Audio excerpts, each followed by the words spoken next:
Depends. Depends. Oh no, after July.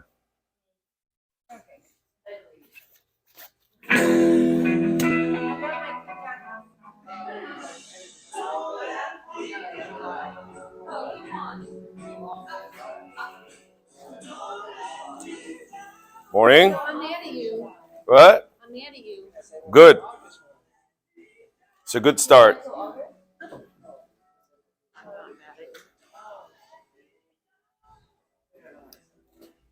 Ahora sí, estamos. Now we're all set. Okay, Thank sir. you very much. Okay. All right, good. Thank you.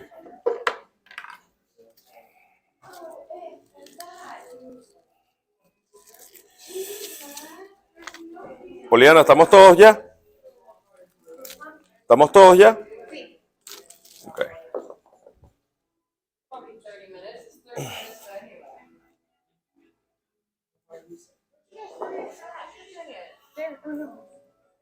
I asked for them.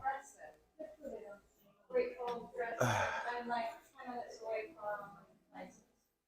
How far away is that? Mister. Mister. Hello. Hello.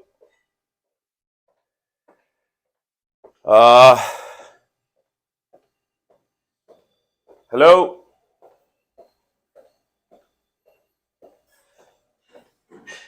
Hello. Oh, hi. Who has my room?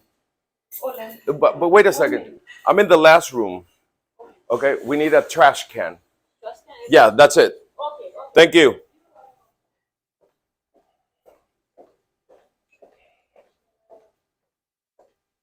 I'm in love for the first time.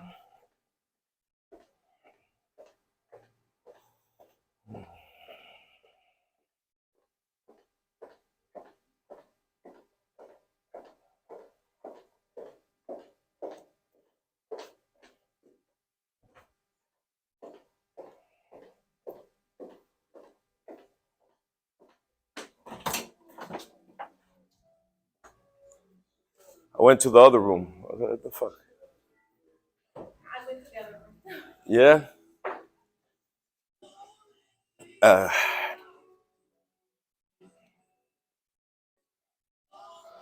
right. Oh, we're set.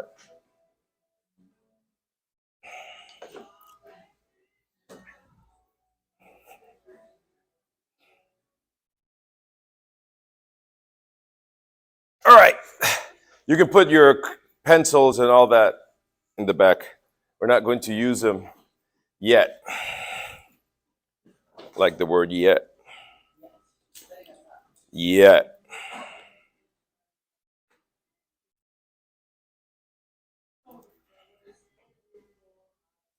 Yet.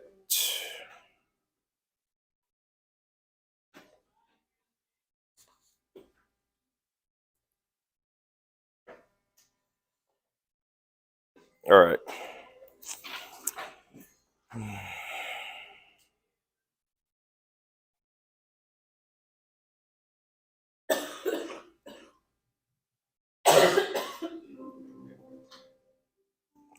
All right, good. So I was in the city yesterday and I saw this. I was like, cool, this is for my kid. It is.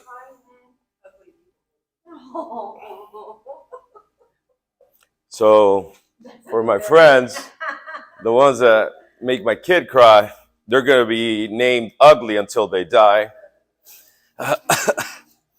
You're ugly. You're ugly. You made my kid cry. When we were young, I remember it was normal. It was normal when, yeah, thank you.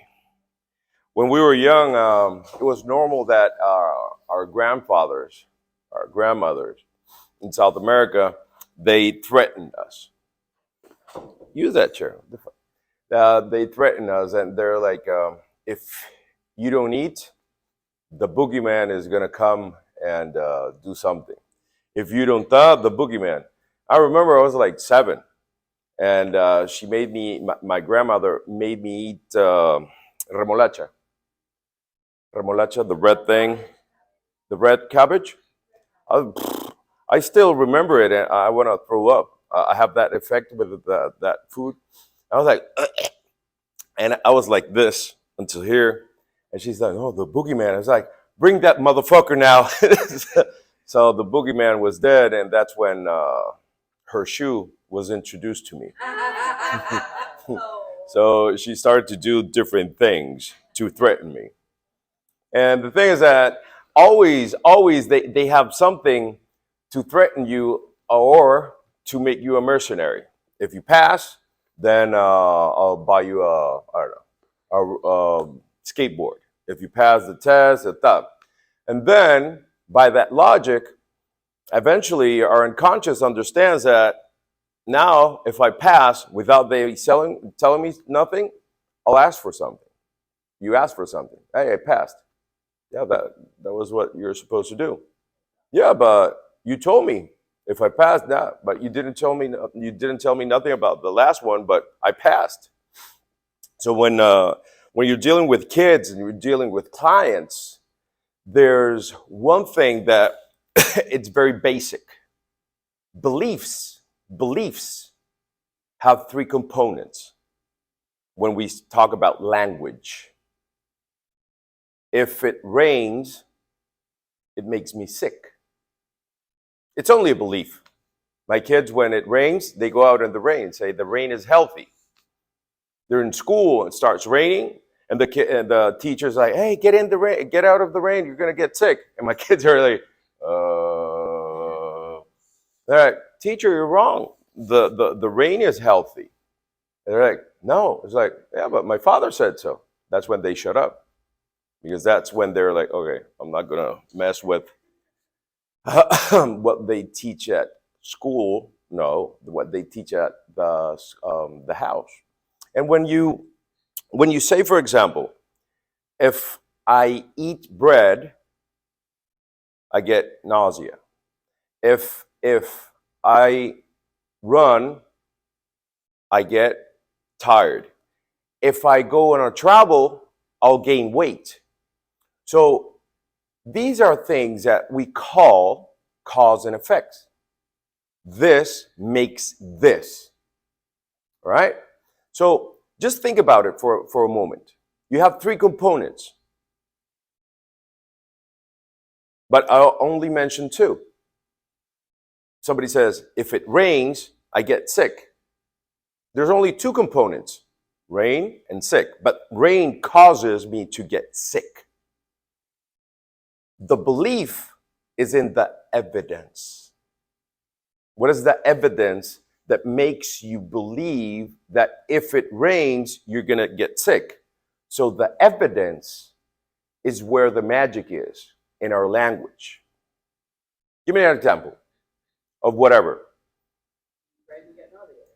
Yeah, but your example. Yeah, of your life. Of your life. With food, with traveling, whatever. Okay, good. So the question is, how do you know? Linguistically, we're going to dig on this. The way you put this sentence, this question, is going to reveal to yourself how they know that.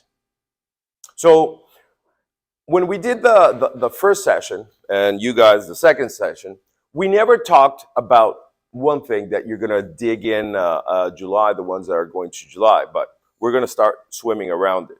And when Dr. Bandler and Dr. Grinder started out, right, there was Dr. Bandler read an article of a neuroscientist, neurologist called Dorothy Kamora, with K, Dorothy Kamora. And she was the one that for the first time noticed that people, when they were asked a question, depending on the predicate that you use on the question, what was the color of your first grade teacher's hair?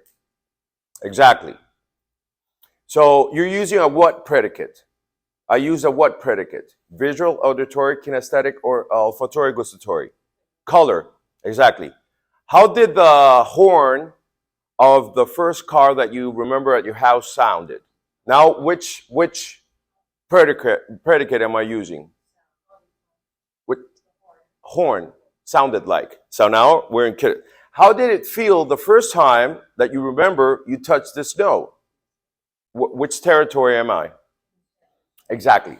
So when Dr. Bandler and Dr. Grinder read about this, there was not in any book, none of the books out there of anything, psychology, body language, shit, knew about this.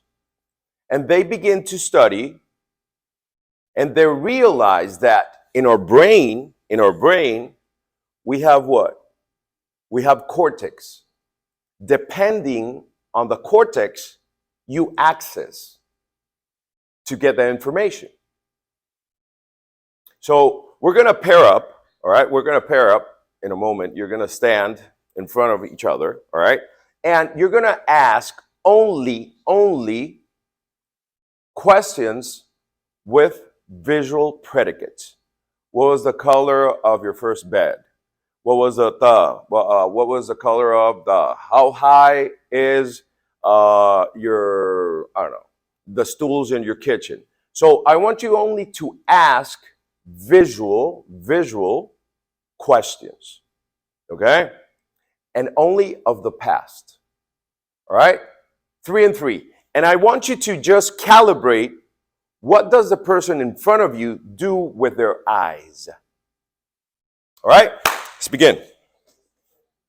Let's go. 1 and 1. All right, 10 in total.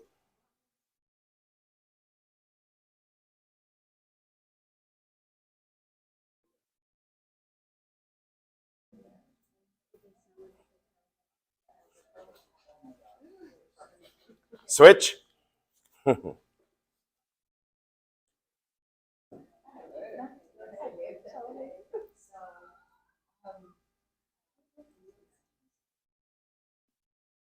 Oh my God.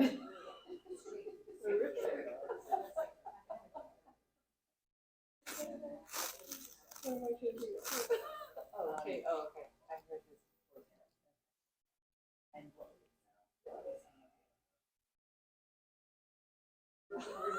Yeah, exactly.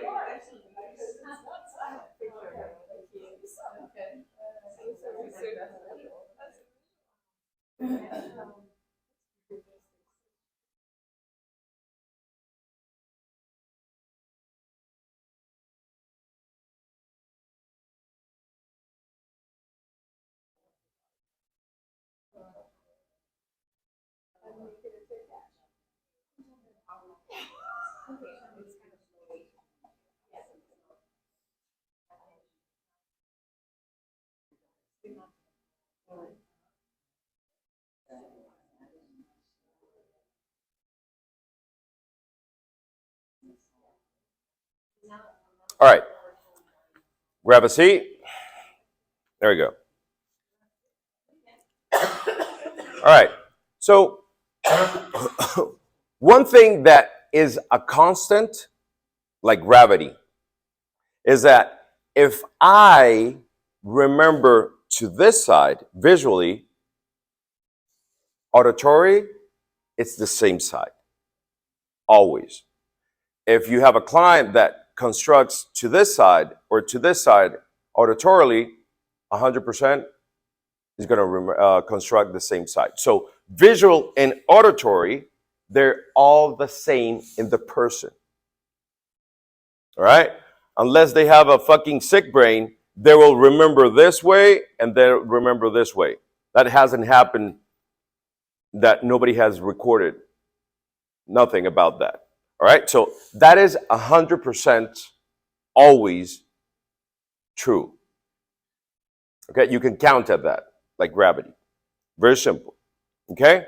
So now, all right, now we're going to go into the last two realms. Realms.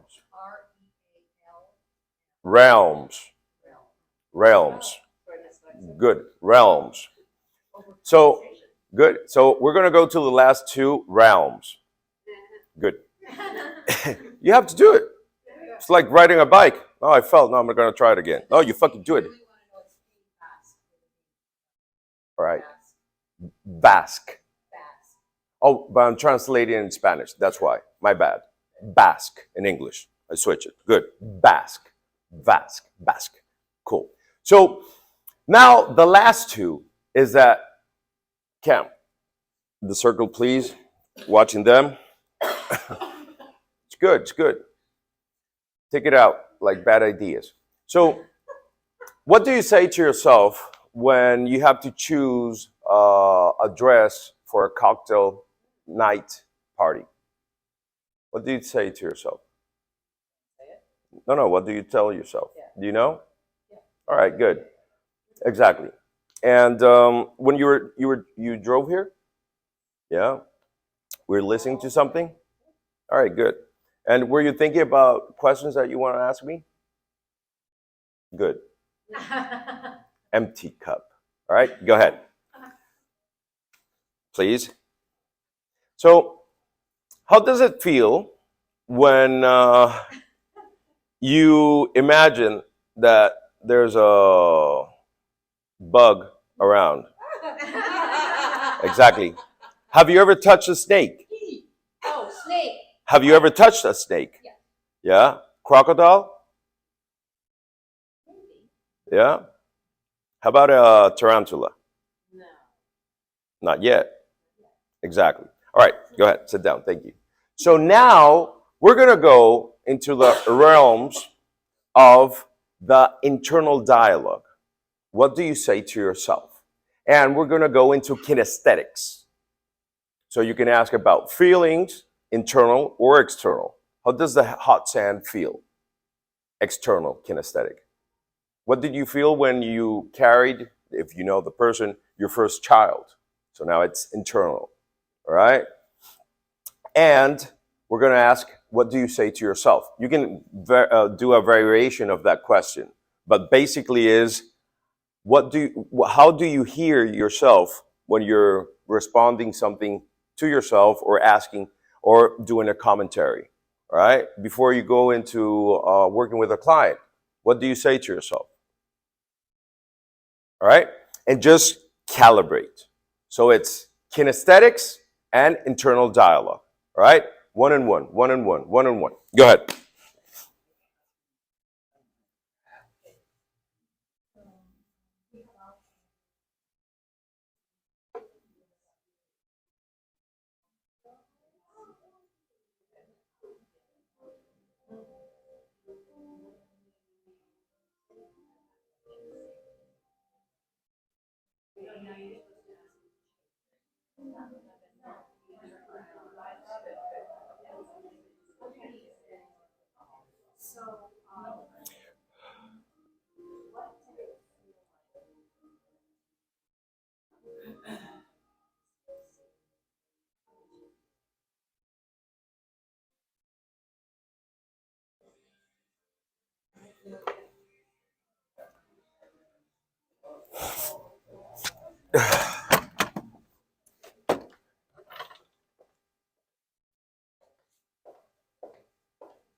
¿Todo bien? Sí. ¿Ya puedo ir al baño de los varones? Tranquila. Gracias.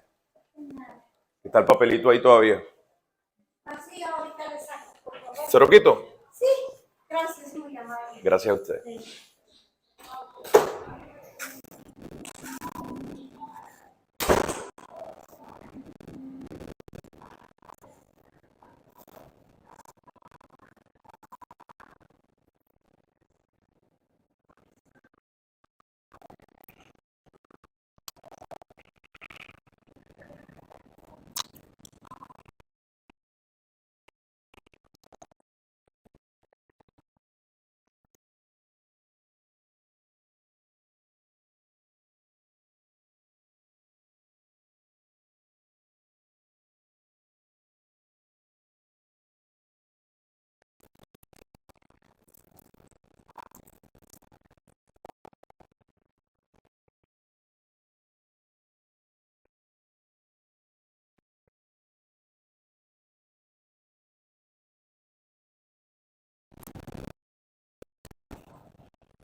Rounds. Voy a pasar por aquí atrás. Bueno, mi mamá me enseñó por la orilla. Que respetar el trabajo de la gente.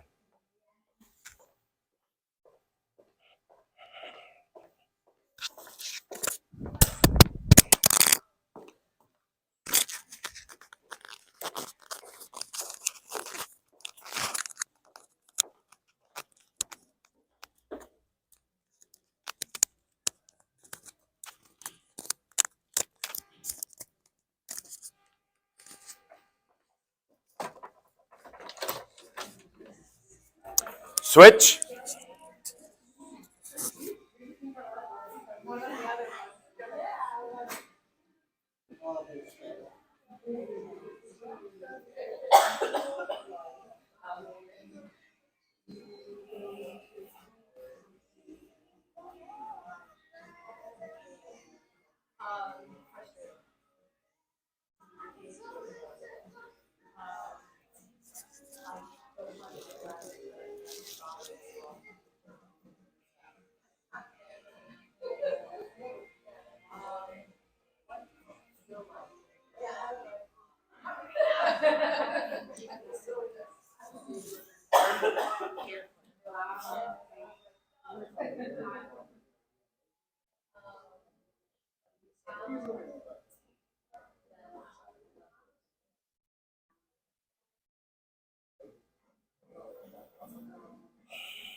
All right.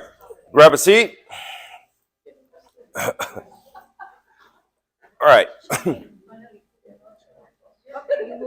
Yeah. The mother of all skills.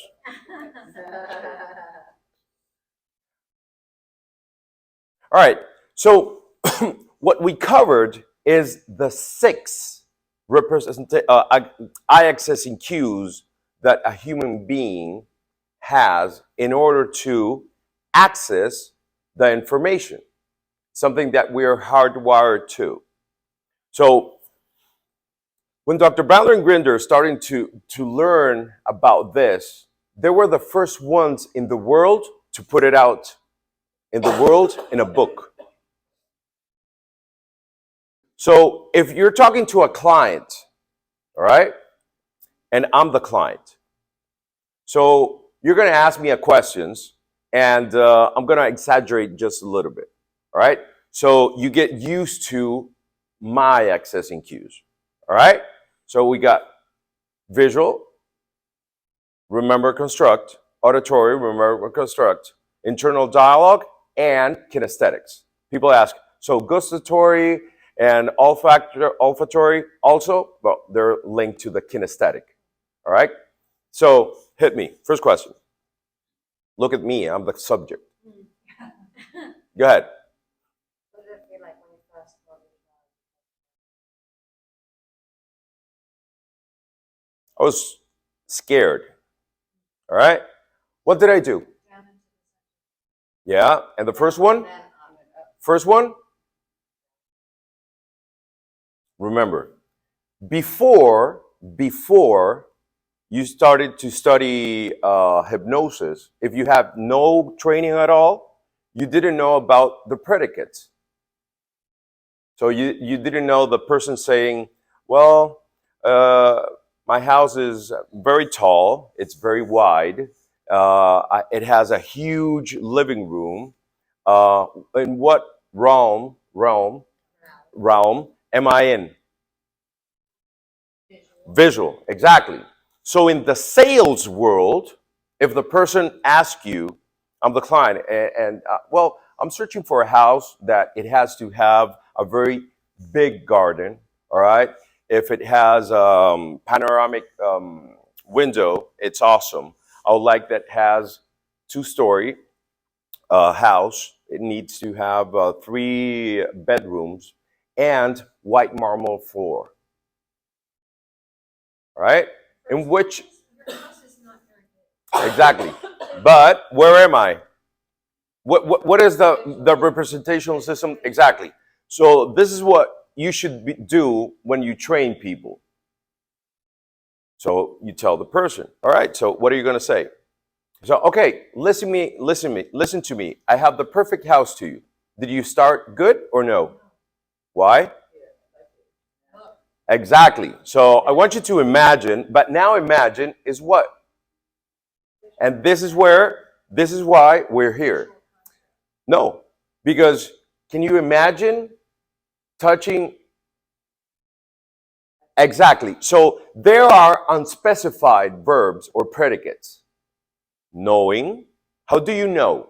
You can know here, you can know here, you can know here. How do you create? I can create here, I can create here, I can create here, I can create here. I can learn, I can learn, I can learn, I can learn.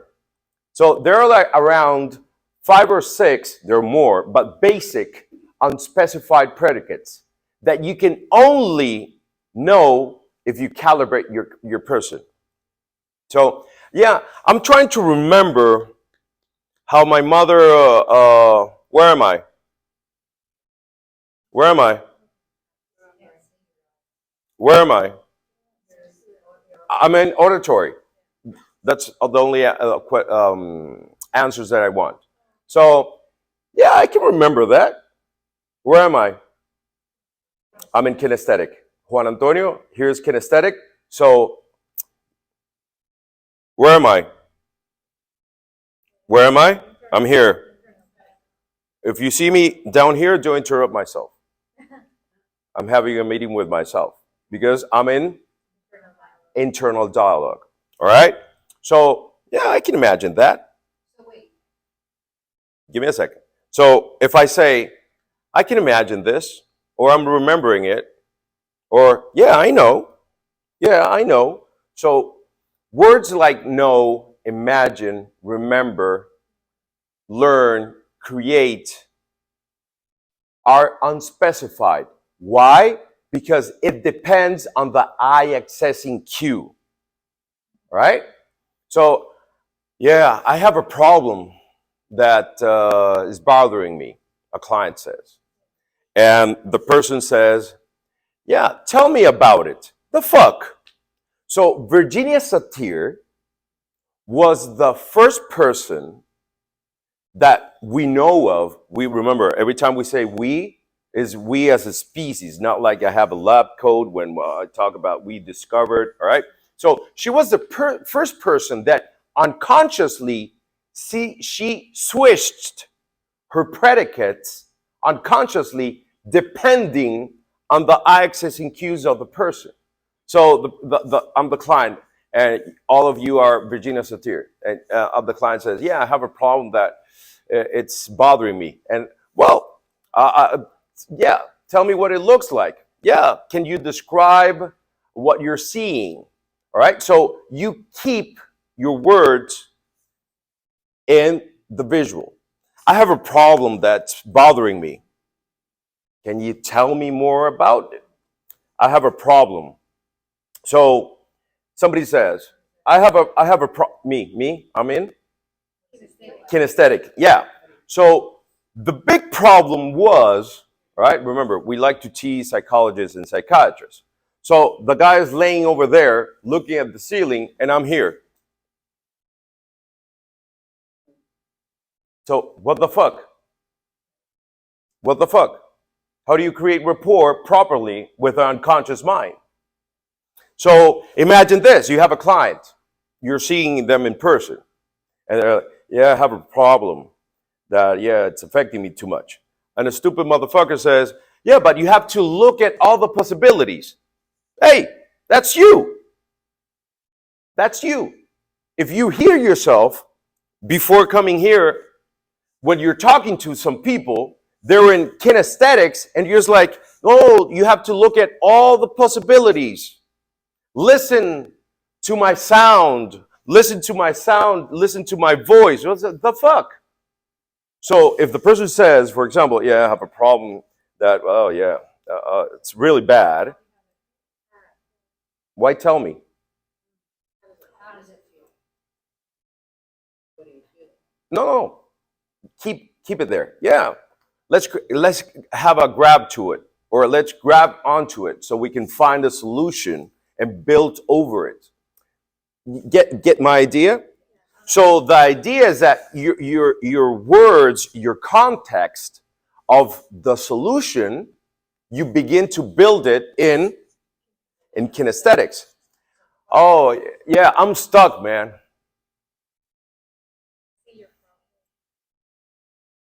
I see your problem. Good. You? I'm stuck. No, it's visual, but Yeah, but your client doesn't understand the fucking visual. how do you see? Good.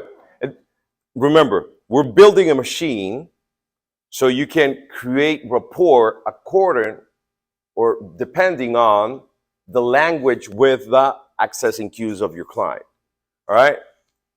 Yeah. I'm always pessimist. Where am I? First of all. Yeah. So remember, it doesn't have to sound logical at the beginning. Just go along with the eye accessing cue. I'm always a pessimist. No, this is kinesthetic. Yeah, I'm here. Yeah, go ahead. Perfect. That's not the only answer, but that is the predicate that we're looking for. You. Oh man. I need to find a solution. Good. So the exercise that we're going to do before I answer some of your question is that you're going to start talking about your last vacation, a good one. And when you see the person, when you calibrate that the person is in one room, you're going to interrupt and ask a question according to the accessing cue. So, for example, yeah, we're at, in the boat, and suddenly you interrupt me. Yeah. What was the boat look like? What would what was the color of the boat? So you dig into my representational system. Yeah, and we're in the beach, man. What did you hear? What did you listen there? All right, so just dig into, very simple, what did you see? What did you hear? How did it feel like? What did you say to yourself? Begin with the basic, all right? So one thing that I notice, and this happens every time, I'm going to exaggerate, all right? I remember here, right? You see my eyes? All right, I'm exaggerating. Okay. No, it's normal. All right. So I'm doing what here? Visual, remembered. Visual, remembered. All right. What's the difference if you ask me something visual, remembered? Ask me something visual, remembered. What did your first house look like? It was small. All right. Now ask me the same question. What did your first house It was small. look like? You got it? Yes. You got it? Tell me something kinesthetic. How did it feel when you held your puppy? Oh, it's awesome. Where am I? Where? No, look in my eyes. I'm exaggerating. Look, it felt great. It felt great. So even if the person is looking straight at you with the movement of their head, they're accessing the same thing. So when you said, I knew all the answers, I was watching you.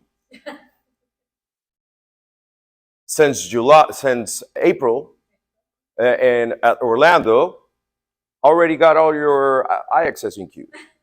Why? Because that's what we do.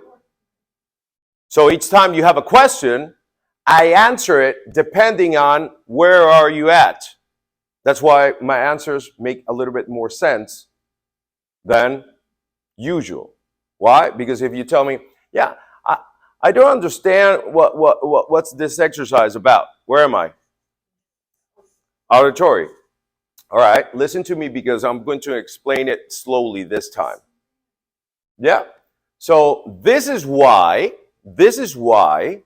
in NLP we get so good results, because we are linked in the conversation with our client with their unconscious mind. All right? We're going to do one exercise. Look at my snake. This is my hypnosis ring. Snake. All right? All right? And keep looking at it, and we're going to ask you different questions. All right? And keep staring at it.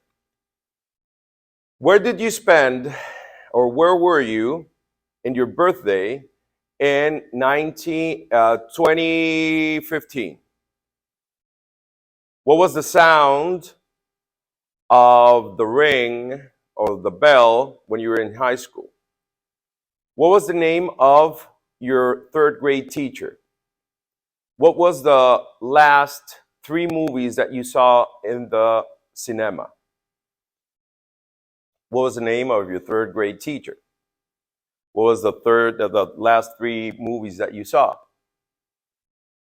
So, does it feel a little bit more comfortable to answer without looking at the ring? Yeah. Why? Because if you're staring at the ring, I'm not allowing you to access. That's why it's called eye accessing cues. All right? Eye accessing cues. So when we're working with a client, all right, before we even engage in the change work and why you're here, we do stupid shit. Oh, yeah. So how was the drive and all that shit? Why? We do stupid conversations without engaging in the problem. Why? Because we're calibrating that motherfucker. What purpose? Know where did they remember, where did they construct, where did they talk to themselves, and what do they feel? So then when you start working with them in the desired state and you're putting them before trance and all that, now you have a rapport with their unconscious mind just with your language, using the predicates, and depending on their eye accessing cues, you direct your questions. Amazing, right? So I had a conversation with my son the other day, and it suddenly went sideways. And I am 100% sure now that, because it was on the telephone with no visual cues, that I was on one wavelength, he was on one wavelength, and I was speaking. Maybe you were talking with unspecified verbs or unspecified predicates, and yeah, but you need to find a solution. He was like, yeah, but I don't know where. So you were talking different languages. Exactly. So this is the exercise that we're going to do. All right? Questions? You had questions? Yes. Just so I understand visual and remember, construct, but so Juan Antonio, but Mary Hannah could be the opposite. Just that's me. Yeah, because that's why we, when we work with somebody, they're unique. So my sister remembers this way, and she's right-handed. All right? So forget about the watch, whatever. It's not. So normally, if I have my watch this side, that means that I'm right-handed. Normally. So we don't assume or presuppose shit. We calibrate, and then we know. All right? Your job is to calibrate each one. So then when you're working with a client, you already know where do they remember, where do they construct, they feel, and they talk to themselves. So depending on their eye accessing cues, you direct the session. It doesn't matter right hand or left hand. Nothing. Who's going to July, August? All of you. All right, good. Let me tell you something. You're going to hear something different in July, but it's based on age. So you calibrate, and that's it. All right? Calibrate. You'll never go wrong. Calibrate, calibrate, calibrate. Are you saying that they're going to teach that if it's up the upper right? No. They just have it in a wall so you can guess it. But it should be visual construct / remember, visual construct / remember. So depending on the person, but in the poster you're gonna see here remember, here construct. Yeah.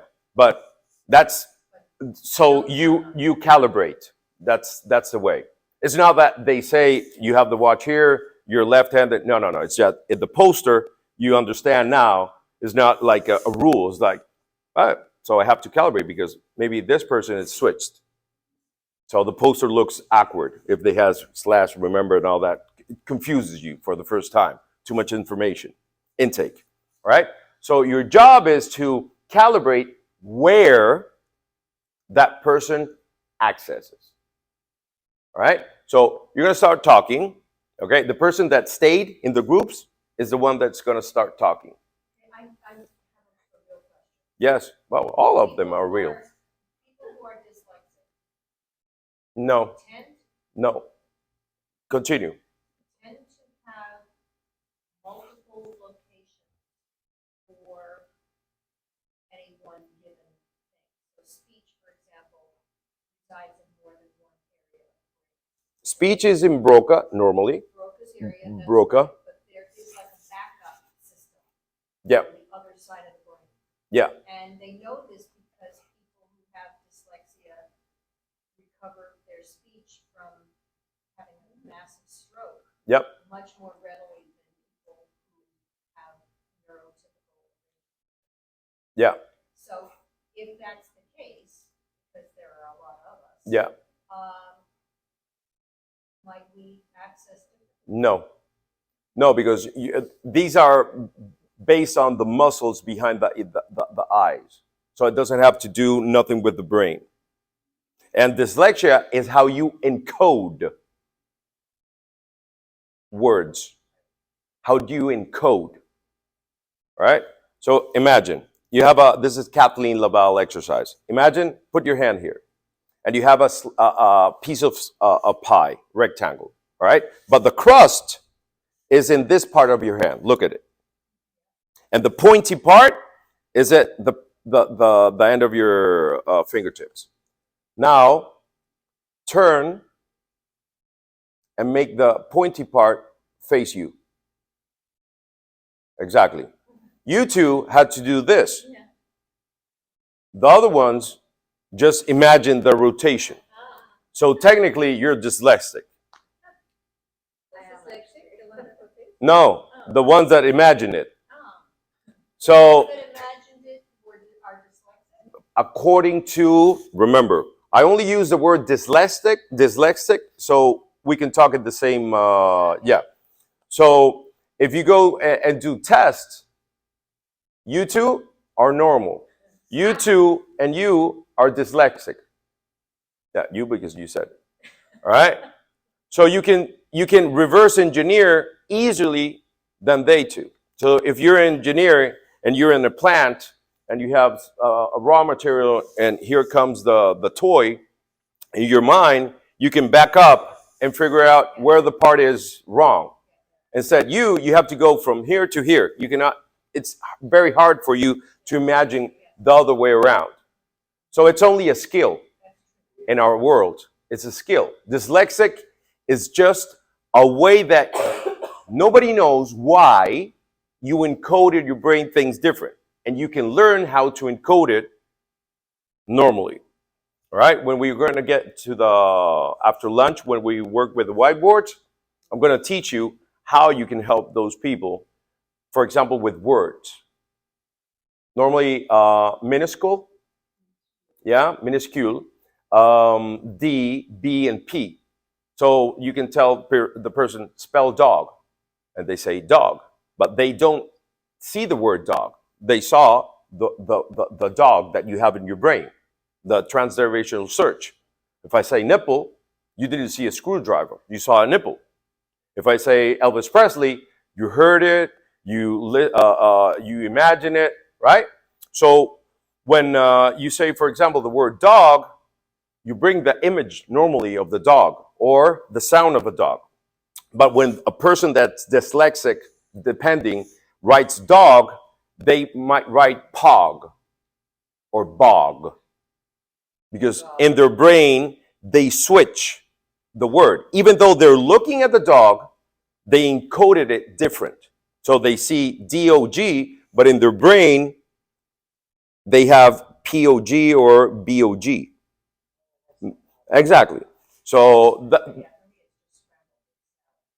so we're going to work today on that. All right. It's very cool. Very cool. I work with a lot of children, and it doesn't matter. And we're gonna construct a machine here for that. All right. What? We're gonna use that for that also. Yeah. We're gonna use that. So we're clear. All right. So remember, NLP will never be a science, and we won't be a science. We don't want to be a science because in science, you're abnormal. Why? Because you're right-handed, but you remember this way. So you're fucked. In NLP, you have the skills to work with a person like it is, and individually. So right now, I'm kinesthetic, talking about my dog. And then when I'm talking about my other dog, I'm visual. So you're like, what the fuck? Are you visual or kinesthetic? No. In that experience, I was talking very visually and auditory about dogs. And other experience, I'm talking very kinesthetic and auditory. So remember, nobody has one representational system that stands out. We all have three bows, three strings to our bow. And you have to calibrate what are you talking about or what the person is talking about in which representation system there is. All right? So we're going to do the exercise first on me. And remember, you have to interrupt. Fuck manners. Interrupt. All right? So yesterday I was in New York and I was inside the Uber. I was watching it was blue. Not even one fucking cloud when I arrived around 2. And I remembered that, the fuck, you're inside the story. You should be calibrating. We're intrigued. It's a cool thing that you're all going. When Dr. Bandler starts talking, if you get stuck in the story, you're going to miss out what he's actually doing. All right? It's okay. We all get caught up, but eventually try to follow. So I remember the last time I was there. What did you see? Exactly. Don't analyze it. Just go with the question. No, but it's okay. Go. You told me? Yeah, I remember I saw the metro station that looked like a museum. I was telling. I wasn't. Yeah, I did. Okay, good. Yeah, I was. I remember I was with my kids and we were running, and people was like, "What's that grown-out man running?" Echo. Yeah, the echo was cute. It was very cool because we started doing animal sounds, and things like that. I'm an 8-year-old when I'm with my kids, unless they fuck up, so I have to be a parent. Yes, yeah. Awesome. Keeps me young. That and the beer keeps me young. So, other thing that I remember is that we went to the NBA store. Yes, I still play basketball and soccer, so that was cool. I was like, I wonder if they have the black Chicago Bulls jersey of Michael Jordan. They didn't have it, so I had to search it in the. Excuse me? Remember what you heard? Yeah, actually, I asked. Perfect. Because in that moment in which you calibrated that, in my mind, I was asking, do you have the black jersey of Michael Jordan, the 23 of 97, 98 season? It's like, no, we ran out of it. You can search it on NBA Online. And how did it? It's a little confusing to me, I'm sorry, but you're turning your head to talk to them, to talk to us, and that's confusing. But his eyes up. Yeah, no, it just is harder to see. Yeah. Exactly, because I'm talking to an audience. Different if I'm talking to you. Yeah?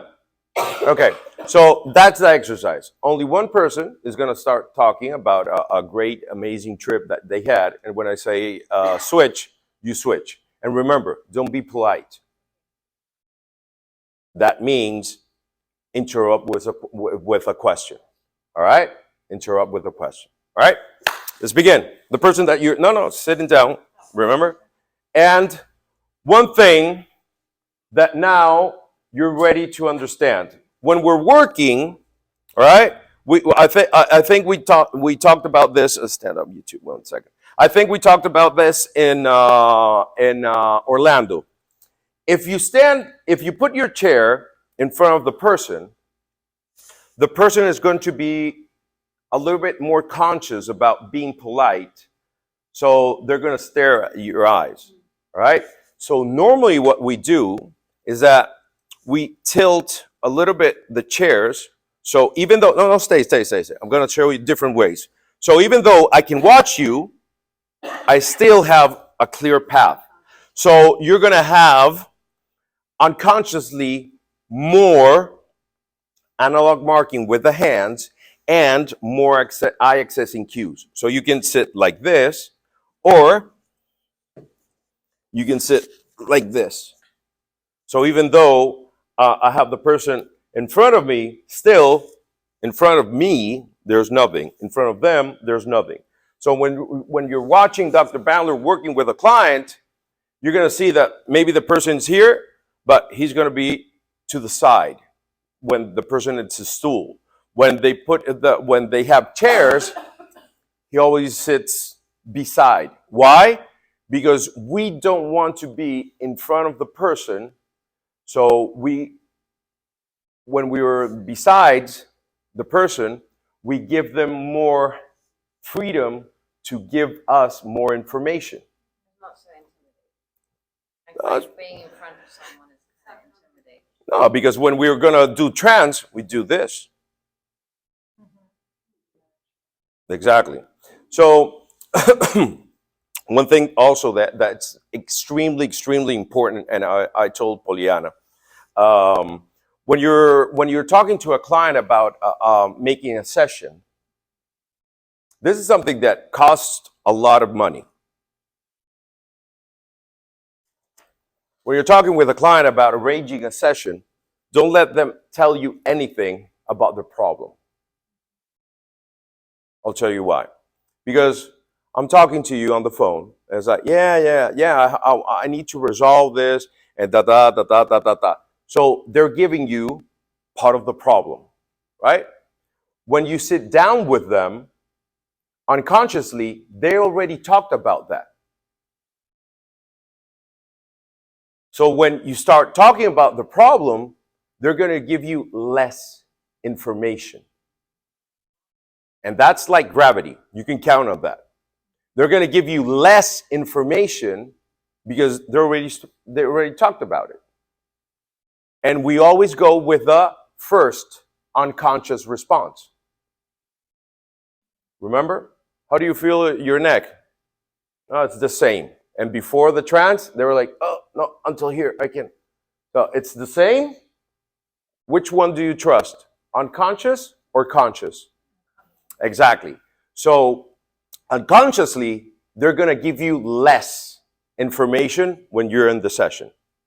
So the person is like, yeah, I need to work on my anxiety. Perfect. Let's arrange. No, let me talk about it. No, we're going to have a lot of time in the session. Let's put a date to it. Anxiety. phobia of airplanes, whatever. It's like, all right, good, we're going to work it. No, let me tell you.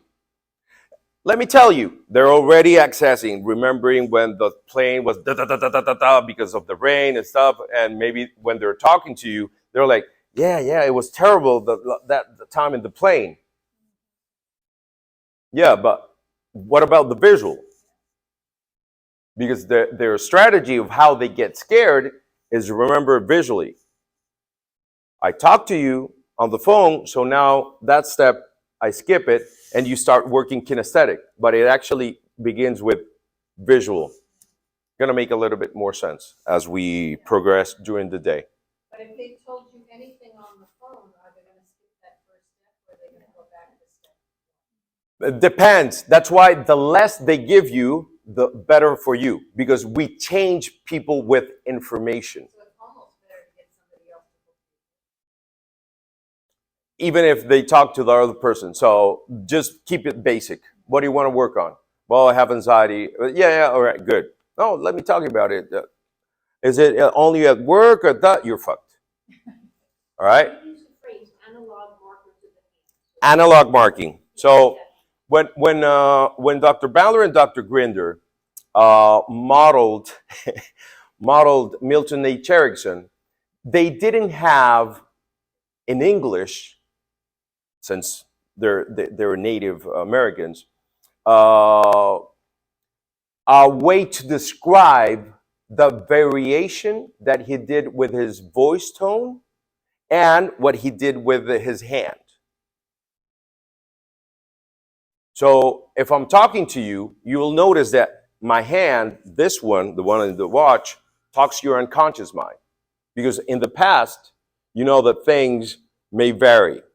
And the future is going to be beautiful. If you look to your left or to your right, it's something that you have to be aware of. All right? If the person is looking left or right. And the clock sometimes goes slowly or backwards. So if I say past, for you, this is your past, right? But look at me, talking to the audience. So in your past, you have problems. So in the future, you're going to have something. So please lift your left hand. Now your right hand. And the watch, all right, in the clock, look at the hours pass slowly in the bank. So I'm using reverse gestures. Why? Because I have to be congruent. I cannot tell you in your future, this is my future. Yes? So I teach with this hand. I use my reverse gestures. You can progress good in sales, or the sales are the same, or we're going downwards. Progress. Line. I know. So when you're working with a client, Milton Erickson used reverse gestures and they didn't know how to do it, how to describe it. He said, for example, you can go very fast. And now the word fast, he didn't say you can go very fast. He said fast. So that is what we call analog marking. The analog marking are the different type of voice tones that you're using or the things that you're using with your hands. All right, so I can mark out a word. The most important thing that I'm going to tell you, so look, I marked important, right? This is afternoon stuff. So now each time that in this conversation, I say, for example, your health, all right, what did I put here first? Exactly. No, first, the first word, exactly. So for example, if you eat very well, you're going to be very healthy. Now your unconscious mind understands that it's important to eat healthy. And also you need at least to walk 30 minutes. For your unconscious mind, 30 minutes, it's important. So these kind of things, Milton Erickson did it. Nobody taught him. Nobody knew about them, not even the motherfucker Jerry Sy that's head of his corporation, whatever. But Bandler and Grinder modeled him. So there was no way to describe that.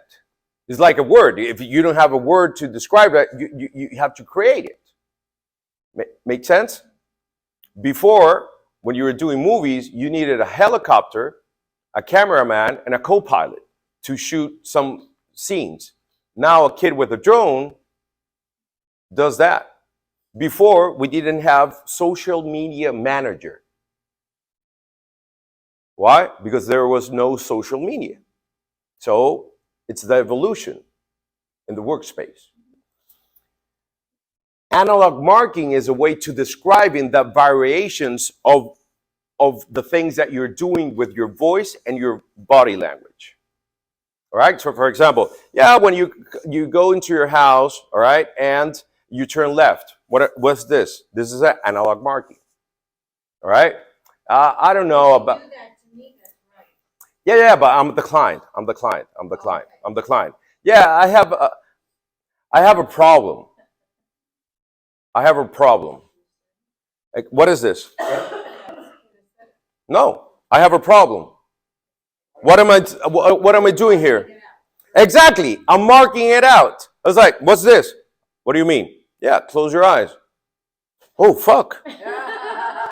You understand? I have a problem I'm too close to.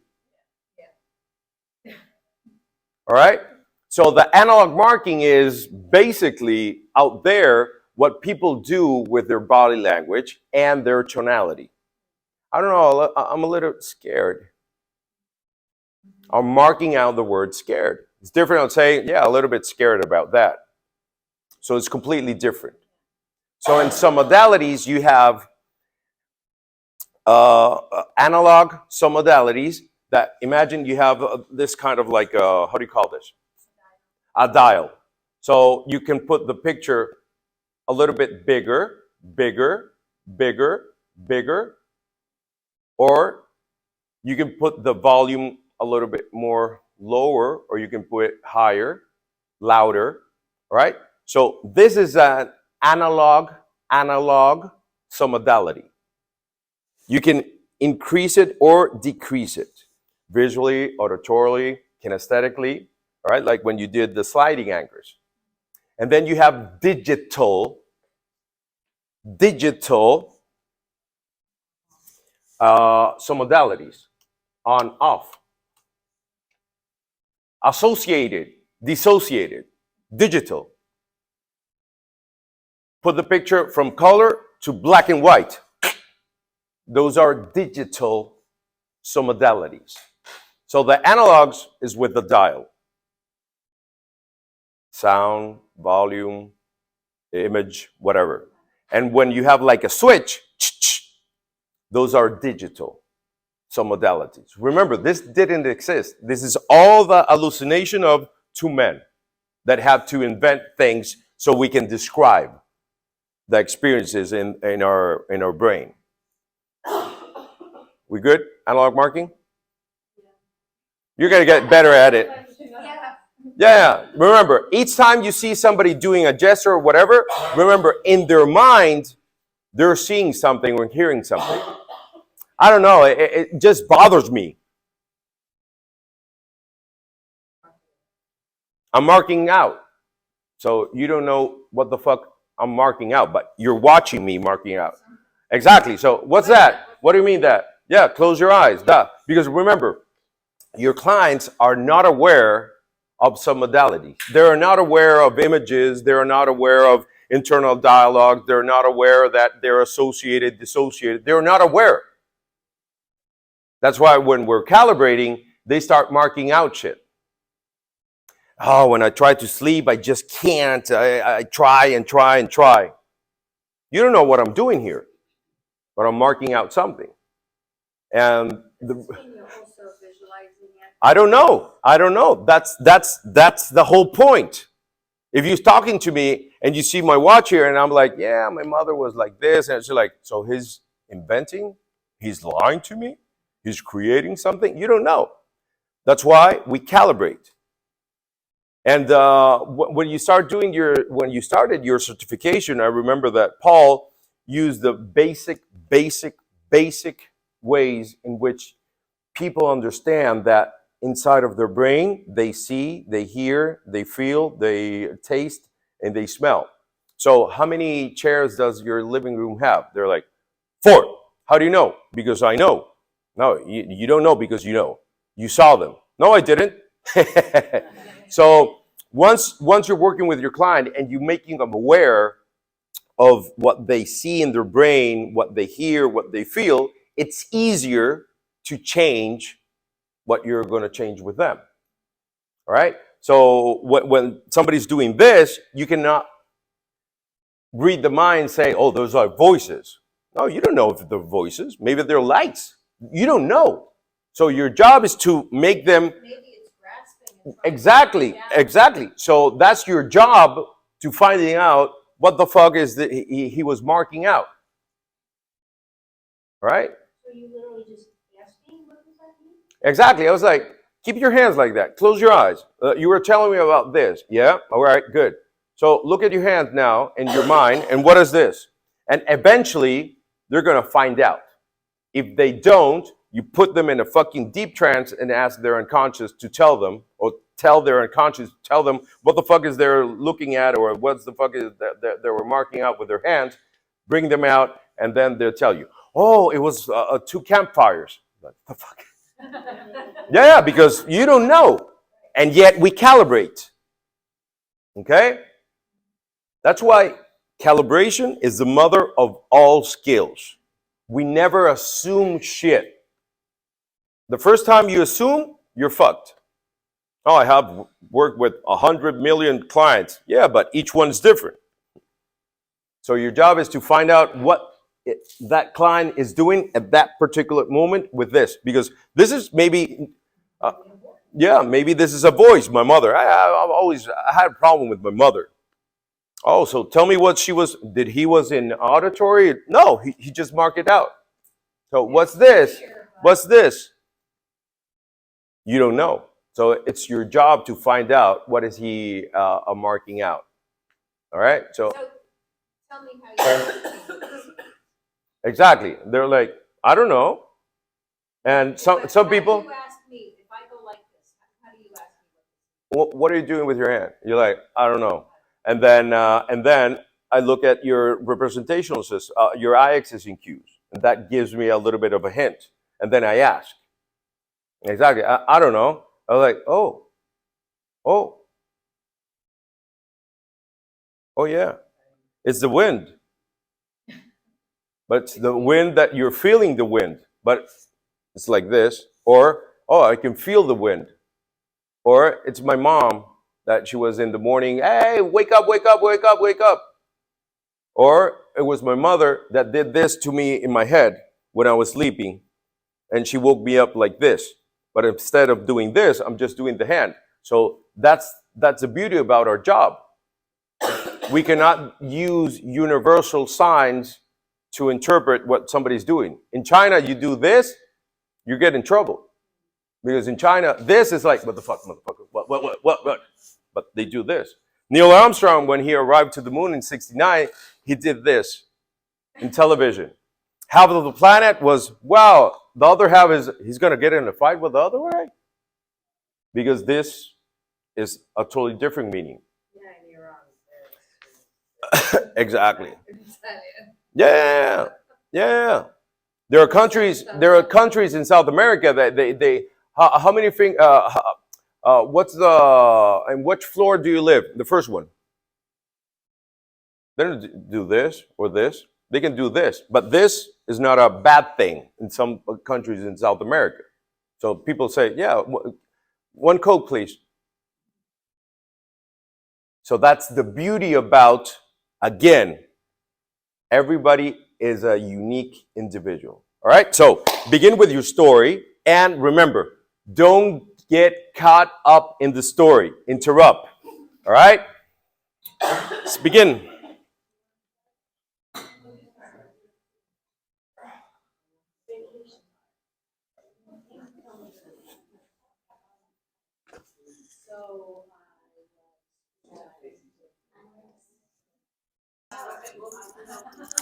Who likes meat?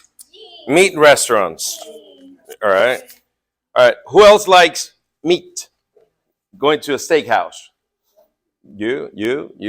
All right, you. What do you want? Grass? Yeah. Good. I'll eat it. Good. When I put the meat on the grill, it starts to sizzle. Zzz. And you get that smell. My sister-in-law, she's, I don't know what the fuck she is, but she doesn't eat meat. And I was like, so when we're with the hose doing this on the grass, this is the smell that you get, like when I put the meat on the grill. She doesn't laugh. But anyway, family's family. Fuck. You get family that wants to tell you what to do with your kids, and their kids don't do shit. Eh, what? Yeah. But anyway, when when I was growing up, I didn't understand until I was a father, and my father was a military, so he was brought up in the military in Venezuela. Before, what are the in high school? What are the 2 last years before you graduate? And the third year before? Last year. You see what I'm doing with my reverse gestures? Okay. So the third one is? Exactly. So in Venezuela, until the 60s, if you finish sophomore, you could go into the military academy as a career. Now you have to graduate high school and all that. So he entered the military academy and graduated. So he had kids, basically his age, telling him to get inside the closet and what? Everything. I mean, whatever piece of shit, whatever. Pick up that paper on the floor. I didn't throw it. I'll pick it with your teeth. Things like that. When I was at the military academy, that was the same thing. And in a way, it was great, the paper. And in a way, I understand now why military people have a different approach of life to people that have not been there. At the moment, I was like, this motherfucker is crazy. But then you get the really big picture. Because if you're a general and you're at war, and there's a spot that you need to take, and the enemy is there, and you tell, yeah, that's the spot. And you tell the lieutenant, hey, grab 12 soldiers, go in there. If for 4 years you didn't go through hell and just saying understood and just said, Pete, hey, clean the toilets with what? Toothbrush. What?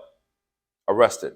So if they don't break you until the point that you just say understand, then the lieutenant will start arguing with you.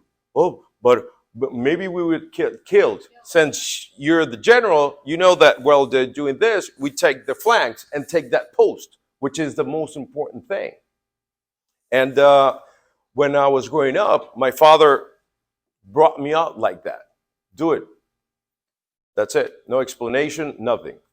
Now, I understand that when I was 12, I did things that kids, girls or men of my age didn't do. I knew how to sew.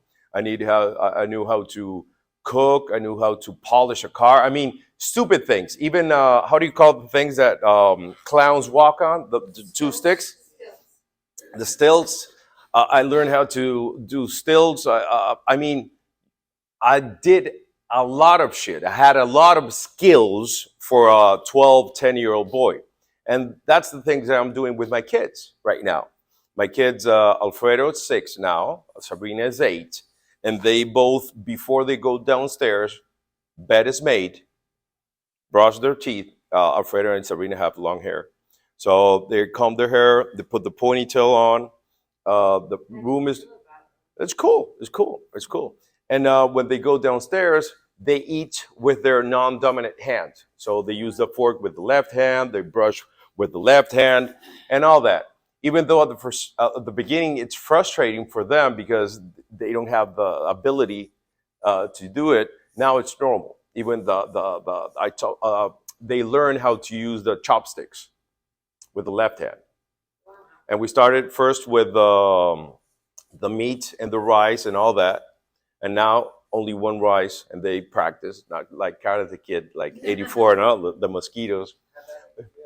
Proud, proud, because now when we're out in the park and like I told you before, it's raining, the kids do like this. Why? Because if I have a suit, and I'm with them, and we're getting out of the car, and it's raining, we don't run.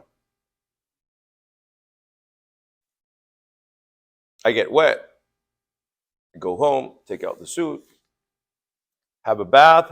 That's it. Because what you do every fucking day becomes normal. So they have Cokes. When? In birthdays, in parties. Do we have Cokes at home? No. Do we have fries at home? No. Do we have Cheetos at home? No. Do we have chocolates at home? No. So when do you have them? Pizza Friday. So Pizza Friday, we eat fat food, and that's the name. Fat is not a polite word. Fuck, it's in the dictionary. There are fat people. That's not polite. Take it out of the dictionary. That's it. This woke thing gets me a little bit sick because weakness and politeness are two different things in my mind. My mind. So if my kid goes with a cross because her mother is Catholic and a teacher says, take it out because you can offend other people, then there's going to be a point in which I don't like your hair. Get out of the room. We're going towards that in a way. And your clients have a map of the problem in the same territory. So an elevator is an elevator. But for a claustrophobic, an elevator, their map that they have is a totally different thing. And every problem that person has is just because in their mind, the map that they're using is not functional. That's why they have a problem. That's why they have a problem. And we were talking about meat restaurants. Favorite one. Mine's Capital Grill, by the way. You? Italian. No, but tell me a meat restaurant that you like. Could be your hometown. Steakhouse. No? All right. You? Yeah, no, I don't go out to eat. I cook my own. All right. What cut? Um, Filet mignon. You? Ribeye. Ribeye? Restaurant? Outback. Outback. Outback. I would have to say home too. It would be ribeye. Okay. Ribeye? It's Chris Steakhouse. Filet mignon. Over there? Yeah.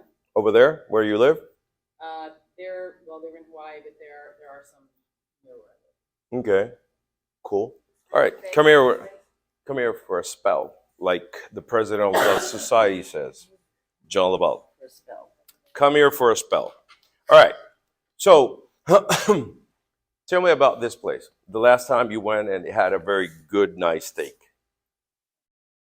We were on a business trip. All right. To Colorado, and it was with colleagues. Some had never been there before, and remember we had like a view, but it was a room that was all windowed. Okay. Okay. What do you have? How was it? Very good. Size? It wasn't huge, but you didn't need it to be huge. They're dry aged steaks and Okay. whatnot. What do you have to drink? Probably just water. Yeah. Dessert? Probably. I think they used to have like a molten chocolate kind of thing, Okay. but they have sides there. Everything's a la carte, so I'm pretty sure. What size did you have with the steak? Probably mashed potatoes. I'm going to probably say asparagus. Yeah, but Oh. this is What the sides are like?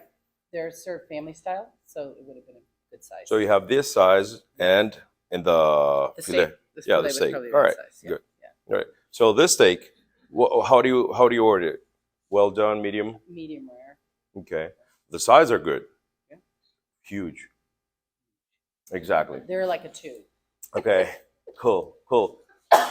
but it's a good size of the steak. Yeah, it is. Exactly. So the exercise that we're going to do, like I did it, it's very simple. We're going to ask our partner for a good experience in any restaurant. And you're going to watch the analog marking that they do. All right? Especially about the food. Well, I had a glass of wine. Where's my glass of wine? No, it's not there. It's here. Well, yeah, that's what I meant. No, it's here. Okay. Where's my wine? My glass of wine. My glass of wine. Yeah. Where is it? Yeah. But point to it. Oh, here. Exactly. Sorry. Exactly. Exactly. So here's your steak. Mm-hmm. This is the sides. Yep. Yeah, exactly. So the exercise is going to be very simple. You're going to watch at least 2 analog marks that they do. The plate, the sauces, I don't know, whatever, in the table. And then you're going to do commentary, you're going to comment or do comments on what they said. So, oh, it was a very nice steak, right?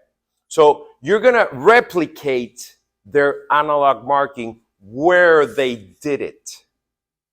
Where they did it. Because if I say, I have my wine here, right? And you're like, all right, and you do that, that is not in my mind. So you're in front of your mirror of the bathroom, right? Where's your brush tube, your teeth brush? Okay, cool. So if I do this, in her mind, I'm not touching anything. But if I do this, look at her unconscious respond. This is what I want from you to calibrate. If you touch the image, you're going to get this from the client, from their unconscious mind. Yeah. This is the point of the exercise. You want to touch the hallucination that they have associated. You want to touch it. So if I say the sides, I didn't get nothing. But if I do the sides, I got my response. Some can't even control it. Yeah. So if you notice, the half of the morning, we are drilling our skills in creating rapport. Rapport. All right. So you're gonna sit down. You're gonna sit down like this, or like this. Fuck COVID. Fuck invasion. Fuck everything. If the person says, "Well, I had my burger was like yeah, this size. Where's my burger?" Exactly. So you're gonna say, "Oh, it's a nice burger," for example. Say it. It's a nice burger. No. Oh, Well, it's a nice burger. Yeah. That's my point. That's my point. Forget about invasion. Forget about human contact. I want you to go the extra mile. All right. So if you say, "Oh, it was a tiny cup," where's my tiny cup? Exactly. All right.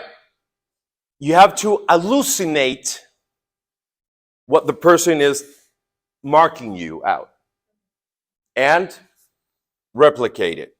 You see? I was like, no. And when I did the adjustment, she nodded. Yeah. I was like, Yeah. I was like, mm-mm.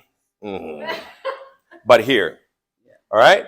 So this enables you to create rapport like not many people teach with their unconscious mind through their analog marking. All right? So sit like you are or sit like this. And first one, best experience in a restaurant, and describe it. Well, what was the size of it? If you don't get too many analog marking, ask. What was the size? Where was the plate? What do you have? Did you have something to drink? So you have it on your left or your right. So elaborate so they can unconsciously show you if they're like talking like this. All right? Dig into it. All right? Let's begin.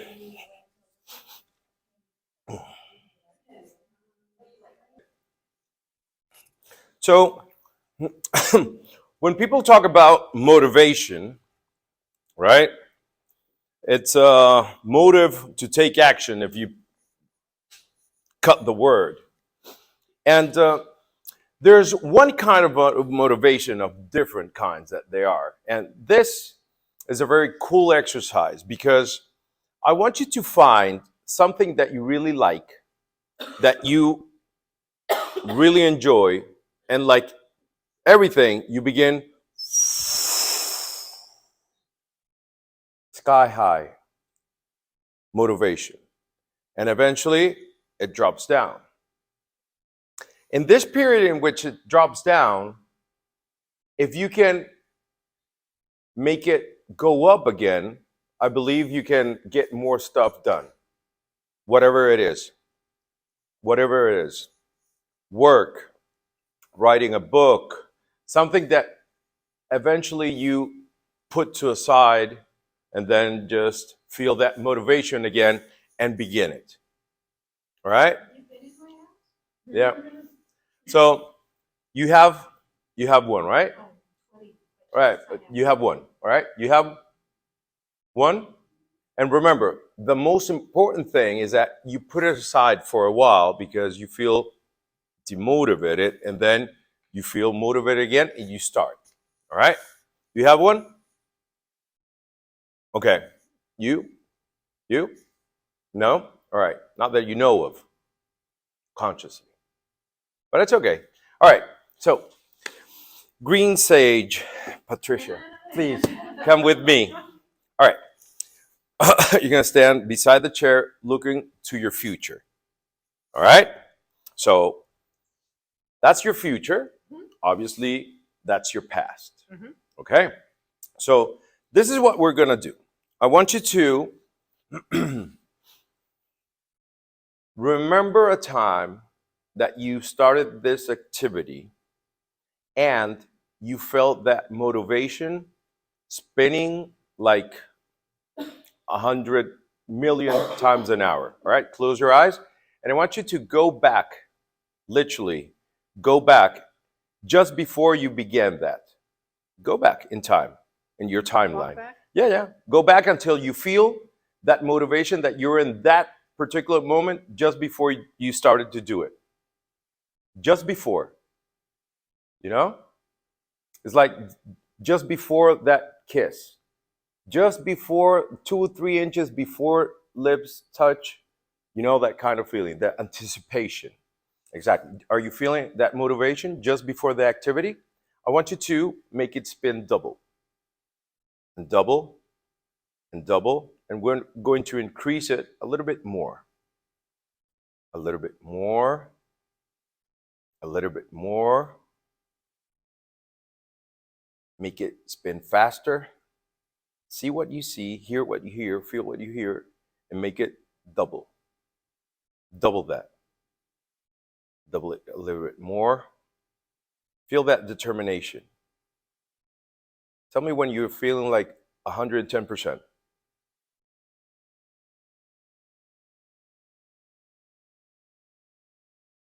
All right. So you're about to do the activity? Yes? All right. So just take a mini step in front, but just before doing the activity. Just before. Just that. There you go. Does it feel more strong? The feeling. There we go. And we're going to put that, here. All right. Now, I want you to engage in that behavior. Walk through it and do the activity. Do the activity. How does it feel like when you're doing it? You can talk. Feels good? All right. So go back to the present. I'm going to guide you. And you're here. Saturday. All right. Open your eyes. All right. 4 layers of clothes. 5. Good. That's okay. So, how did it feel like when you were doing the activity and just before? I could feel the enthusiasm that I had. Okay. while working on it. Cool. I'm working with a friend, so there's also the motivation of not wanting to let her down. It's okay. It's So cool. it was all there. Okay. The Now, excitement of working with her was exactly. what was there. Exactly. What did I anchor and amplified with the sliding anchor? The, Enthusiasm, in her words. That's why I couldn't say it. motivation, and the enthusiasm. You said first enthusiasm. So we go with enthusiasm, Okay. right? If I use motivation, then she's playing along with me. And I direct the show, but I'm using her words. Remember? Enthusiasm, right? So now this is a cool part because close your eyes. And you know in the future, you know that something is going to happen in which you're going to feel less enthusiastic. Exactly.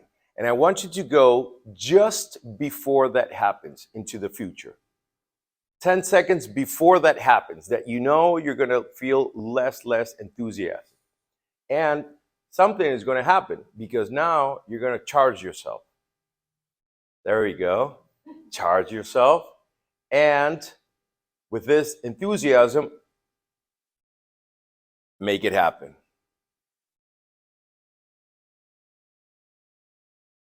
And if you feel that enthusiasm stopping, you just stop. It's normal because we can charge 100 million times even more, and more.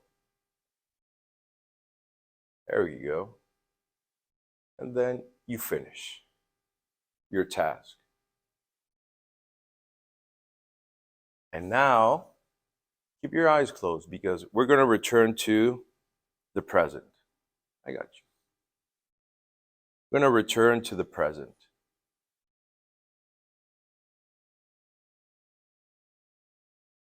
Exactly.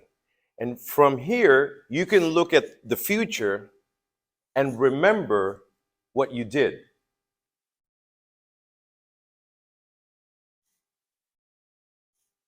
And you can always recharge yourself and open your eyes.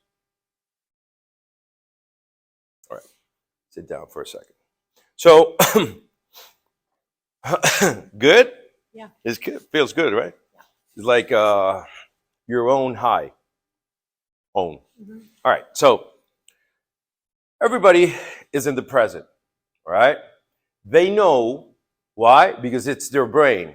When before they felt that for the exercise, motivation, they're going to use their words. When they were super motivated, but motivation is just before the action. Because once you start, there's another feeling. Make sense?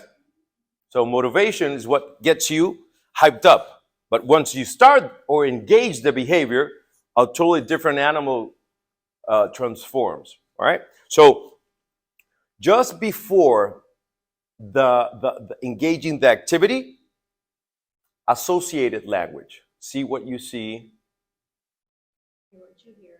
feel what you feel. And I want you to amplify that. Amplify, sliding anchors. And if you want, you can tease them a little bit and just go 10 seconds before you engage. 1 second before. So now it spins even faster.